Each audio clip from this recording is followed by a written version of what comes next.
And good evening. I'm Christy Casciano. I'm Jeff Kulikowski. We are following a pair of developing stories tonight involving the state prison system.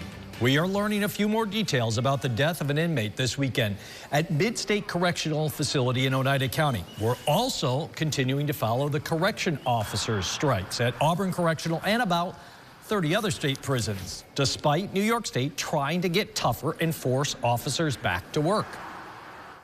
None of these actions we take lightly. We have tried at every turn to get people back to work without taking these actions. And the state says the officers who remain on the picket line today will lose their health care and soon their jobs. So far, the state says fewer than 10 workers have received termination notices, but NewsChannel 9's Rachel Polanski tells us why they say that number will rise if workers remain on strike. Two commissioners, the woman who heads New York's Homeland Security and the man who runs the state's corrections, came together to deliver a rare briefing, walking us through a detailed timeline of the last 2 weeks. The strike started on Tuesday, February 17th and grew, with correction officers at 38 of New York's 42 prisons taking part.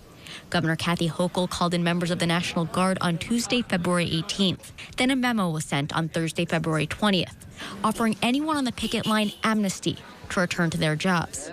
By Monday, February 24th, mediation was underway. And on the night of the 27th, an independent mediator issued a consent award, meaning both the state and the union that represents the striking workers reached an agreement that would go into effect when employees went back to work. Over the weekend, on Sunday, the state began firing striking correction officers. And on March 3rd, the state began cutting health insurance for those who stay on the picket lines and their dependents.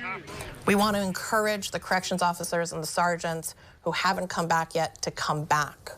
We don't want to take these actions. We want to give you the opportunity to return. The two commissioners went on to say that so far, the state has spent about $25 million in response to this strike. Rachel Polanski, News Channel 9.